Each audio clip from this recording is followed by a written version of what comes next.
Well, the essence of a false billing scam is that you receive an unexpected invitation, an unexpected invoice to pay coming out of the blue for services or goods that you've never really experienced or ordered. And some of the ones that businesses typically are approached about are listings in business directories, advertisements in magazines or journals, office supplies that they might not recall ever ordering, or domain name registrations or renewals. One of the most common ones that we've seen, for example, in recent times has been the so-called Yellow Pages scam, where businesses were receiving invoices for apparent listings in what they thought were the well-known Yellow Pages directory, and in fact it turned out to be nothing of the sort.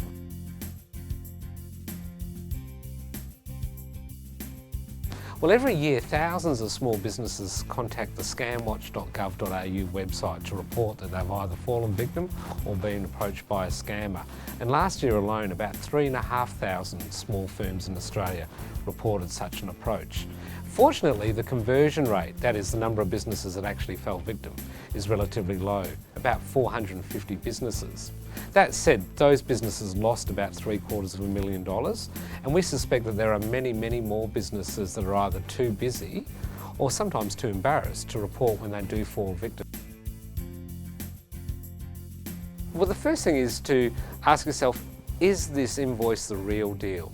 Is the so-called business that's sending me the invoice legitimate? And there are a number of ways you can do that. For example, you can go and find, ironically enough, on a legitimate directory, see whether or not this has got a bona fide phone number and contact them.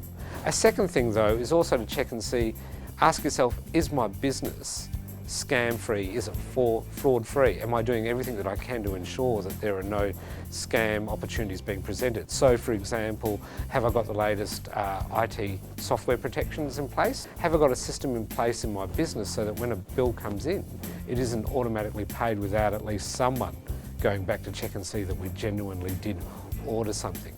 And the third thing is also to make sure that you're not intimidated.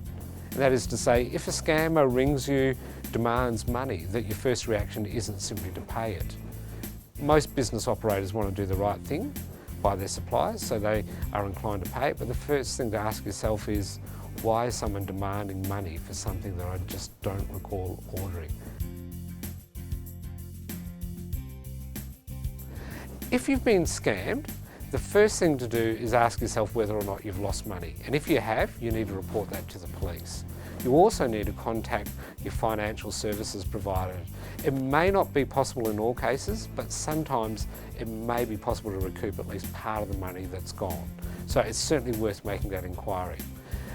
The next thing that we would ask you to do is also contact SCAMwatch.gov.au.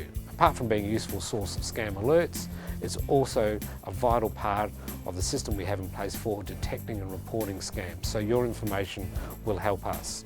Thirdly is to also advise other people in business who you think might also fall victim to this scam. And that might mean, for example, advising your industry association, because there's a good chance that other members of your industry are also being scammed, as well as other people that you know. Forewarned is forearmed here.